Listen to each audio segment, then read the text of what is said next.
Knee will not practice. Jordan Watkins, ankle, will not practice. Juwan, calf, limited. Pooney, knee, limited. Jordan James, finger, limited. Go ahead. Has the team voted on the captains yet? Yes. Yeah. Same as last year with Fred, George, Brock, Trent, Christian, Nick, and Juice. Demo replaced Debo. So that's 8. Are you expecting Juwan to play on Sunday? Yes. Everything's fine physically with him? He's limited. Yeah, he looked good on Monday. Getting back into it. Having all that time off, we got to ease him in and stuff. So we'll see how this week goes. That's why he'll be limited today. But he's healthy enough to play football, and hopefully that continues. Did you get a final MRI? Was there any kind of final testing to make sure the calf was okay? Yeah, he did. Yeah, so he's good to go. Did Tour have a setback? No. Just interested to know how the effect that it's been since Juwan's been back. I mean, Pooney lit up the effect on the team, and you guys looked happy to have him back out there on Monday. Pooney lit up when he was asked about Juwan, saying it was his favorite player on the team. What does he do for the locker room now that he's actually in there every day? I mean, he's been around. Yeah, I mean, it doesn't feel like he's been gone because he's been around every day, so we get to spend time with him and all that. Having him back on the practice field Monday was awesome. I mean, we love JJ. When he's not there, he's greatly missed, and the way he carries himself, the energy he plays with, and how good of a player he is makes everyone very excited. Obviously, there's been plenty of talk about his contract situation and everything. Can you say if there's any sort of resolution as far as the business side of things? No, I don't think there's a totally resolution. It's the business side. I think I said at the beginning of training camp how badly myself and everyone in this building wants Juwan back in the long term. We want Colton McKivitz back. Those are 2 guys that we really hope to keep here. But they're both going into their contract year, and nothing's ever final, but we'll see how it plays out. But there's a business side to both sides, but it's something that I think both sides would love to get worked out. Just don't know if we can. Why was that move made as far as the active roster and the practice squad of switching Valdez-Scantling and Gage? And would you expect both of them to be active on Sunday? I think they both have a shot to be, a real good shot. So, there's a lot of layers to that move. It's not as simple as just one thing. A lot of things for now, a lot of things for the future. But my biggest thing was making sure that both of them are still on our team, and they both are, and they both have as good of a chance to be out playing here on Sunday. Marquez get into the chemistry with Brock Purdy and fit into your scheme? It was nice to have him out of practice Monday. It was nice that, him playing for Clint Kubiak in New Orleans last year for half the year, and then being in Seattle this whole offseason. There's a lot of carryover and stuff with just plays and some terminology, and he's a vet who's been around a lot of stuff, so he seems like he's going to pick it up fast. He has in the practices and got the game plan today, so don't want to put too much on him, but we need him to learn it as he goes and be ready to help us on Sunday if he can. What do you expect to see from that Seahawks offense, given your familiarity with Kubiak and Darnold? I think there's some very similarities. It's always different how you adjust your players, but I know they're going to be a balanced team that wants to put Sam in some good situations and give that ball to their good running backs, and then it usually comes down to third down. So it's real similar to us. There's window dressing that's different, but the way that they want a game to go, I think it's going to be very similar to how we want it to go. I know you don't watch a lot of offensive film maybe, but they didn't run it well last year, Seattle, but they've run it really well this summer. Have you peeked at their run game? Is there anything noticeable? Yeah, it's a different style run game. It's very similar to ours and the stuff that they do.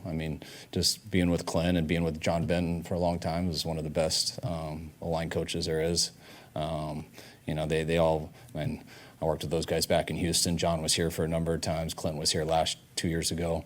So there's lots of similarities in what they do, and they ran it well in the preseason, and we'll see how it is week 1. You opened the season in 2 loud buildings in Seattle and in New Orleans. Is that problematic early in the season before maybe everything is totally gelled? It can be. That's why we're really working on it hard. Started doing that last week. We're going to do it all this week. Usually that's enough, but there are a number of new guys who are just hopping in and stuff, so they got to get used to the cadences and all the differences with emotions and things like that. But it's always a challenge, but we challenge them throughout the week, and hopefully by Sunday, it feels second nature to us. Obviously, Michael missed a little time with the knee, but how did you see him come along from when he got here to where he is now, and what's kind of his state of readiness for what I would assume is a big role. Well, he's looked good in the last few practices he's been a part of, and it'll get more and more each day this week. I think it's always hard when you miss a lot of camp. You got hurt, before the first Denver preseason game, and didn't come back till after the last preseason game. So it's always tough to catch that up. But health-wise, he's doing good. He's hopping and getting all the reps, and he's going to just keep getting better the more reps he gets. Would you say that the youth on defense presents your biggest challenge this season? I think it's possible. I mean, there's a number of challenges. Depends how they go. I mean, we also have some vets stepping up, so they might not all have to go right away. But and we're going to play a lot of young guys as this year goes, and we're going to start out doing that.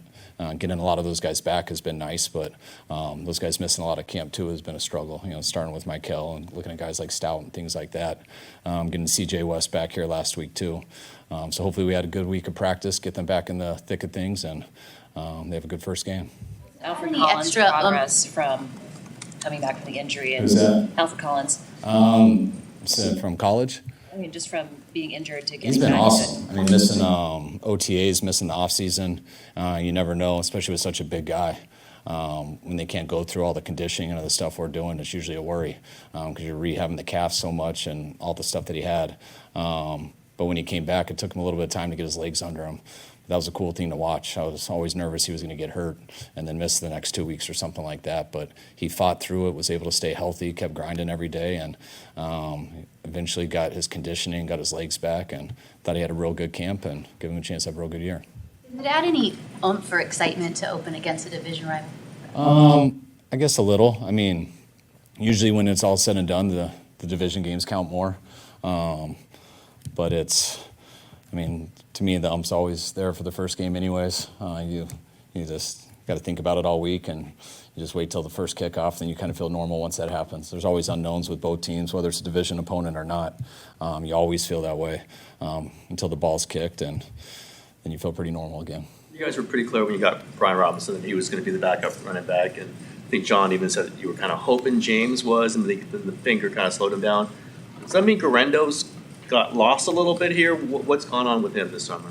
I don't think that he's gotten lost. I just think he's competing, and I think last year, I think he was the third back last year, and then a couple guys got hurt, and they got an opportunity, and I thought he did well in his opportunity, but that didn't mean he was the first or second back all of a sudden. He had to come into camp and still compete with guys, and he got hurt really early and missed a lot of time to compete. And we brought Brian in. We've studied him over his career, and based off of that, we put him ahead of him, and that's how we are starting out, and we'll see how it goes throughout the year. What makes Mike McDonald a good defensive play caller?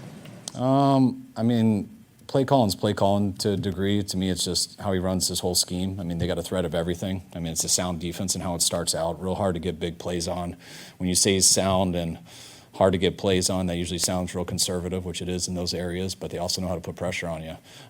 He does a good job calling his blitzes. He times them out right, does good ones to stop the run, good ones to stop the pass, and is a Rolodex of coverages, so it's always hard to get a beat. What's the impact of Gus Bradley so far? He's obviously a former NFL head coach. What has he added to your staff? Gus has been a stud. Never got a chance to work with him until this year, and he's probably like the most upbeat guy in our staff. We love having him around. He's a great guy to hang out with Saleh a ton. Saleh, I would say Gus mentored Saleh early in his career, especially at Jacksonville and stuff, and then they've been separate for a while. So now for them to get back together after they started together, they see it a lot different, but they're always from the same foundation. And to have someone like that to bounce ideas off of, and where he went to and where Saleh's gone to, I think is really cool for Saleh to have, and just for our building to have. Like, Gus is talking to everybody. It's not just the defense. You see random people in his room all the time. He cares a lot about people. He's a really easy guy to talk to, and he kind of has that relationship with really everybody in our building, and he's done it real fast. Have you guys decided on your starting safeties? Yes. Three. Speaking of safeties, Jair Brown has kind of had an up and down first and second year. Where do you feel like he's at this point? I love Jair. I think he got his opportunity when Huff got hurt, and he came in, and I want to say it was 7 games his rookie year after Huff got hurt, and I thought had a hell of a year. I thought he battled a lot of stuff last year with injuries, and he battled a lot of stuff in this offseason too, and then had a setback in training camp where he missed some time. the more the more Tig is out there, Jair, the better he gets, the more consistent he gets. But he's just been up and down with injuries. In your last 3 in Seattle, I know different regimes, you've had some different players too, but is there a commonality? That's a very tough place to play, obviously. In those 3 wins, what you did right to get those wins? No, I really don't even think about that totally. I didn't know that till you just said that. I know to win in Seattle with how loud it is and stuff, you have to be on the cadence and on the noise and all that stuff. That's the first way to lose a game when you go up there. I've done that plenty of times, not just here, but other places when I've gone there in my career. So historically, it's been one of the toughest places to play, just noise-wise. And if you don't have that handled, sometimes it doesn't even matter what happens in the game. With the styles that the safeties play, Pinnock and Jair and Marquise, is there a big advantage in your mind not allowing Seattle to know quite yet who those 2 starters are going to be? No, I don't think a huge advantage. The 2 starters. So it could be a little advantage. I don't want to give any advantage. So. This offseason where you realized that McCaffrey was all the way back, and what does he mean for other guys' confidence, other guys on the team as far as him being all the way back? Just having a player like him, to be the offensive MVP 1 year and then really miss the whole next year, it was really tough on him, tough on us. And I knew Christian was back just once he told me he was healthy. It's not like we were thinking he wouldn't come back from it. You hope that stuff, the arthritis and everything goes away, which it usually does. And he was telling us that early in the offseason, so I felt pretty good about it. And Christian's not a liar, so I didn't think he was. And then we saw him early in OTAs. He looked like the guy we've always known, and he's continued that. How important is it for Christian McCaffrey as confidence to get the ball early in Seattle? I don't think it changes his confidence at all. I think it might change his irritation level. But Christian's ready whenever that ball touches him. So he would prefer every play. Hopefully it comes earlier than later, and it usually does with running back. So. Beyond Ricky and Juwan, it seems like it's wide open, like who the other receivers could be. How much is this plan kind of fluid as far as how these guys execute the plays out here as you put in the game plan?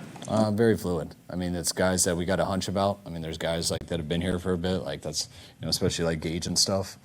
He's been around here since last year and had a real good offseason, but finished those last 2 weeks hurt, which made some uncertainty about him, but I got a much better idea there. Just getting MBS here, guys like Robbie and stuff who joined later in the deal, Malik Turner, all those guys have an opportunity to help us. We're going to most likely get 5 up for the game. Sky Moore's another new one.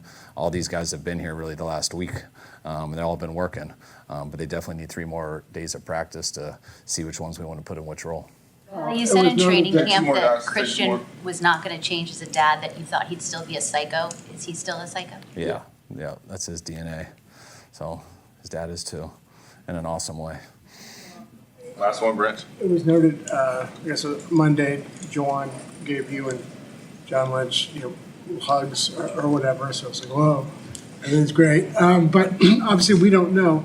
But whatever was going on throughout training camp, as a relationship, do you feel like emerged intact and okay as you begin? Yeah, I have no issues with Juwan and relationship. They didn't report on the hugs Saturday, Monday, Tuesday. Monday was the reporting down the That was hugs. a real one. No, Juwan's all love, and no, that was never personal. It's business, and that's a tough thing about this. I want every player to make as much money as possible. I want every coach. I want everybody to. It's just hard in situations to always do that. But that's something as a coach you're always pulling for. But also I do understand the business too. Sometimes it's hard when other people don't. So you got to communicate with people and stuff like that so it doesn't become personal. But the relationship I've always had with Juwan, never really worried about that. All right, thanks guys.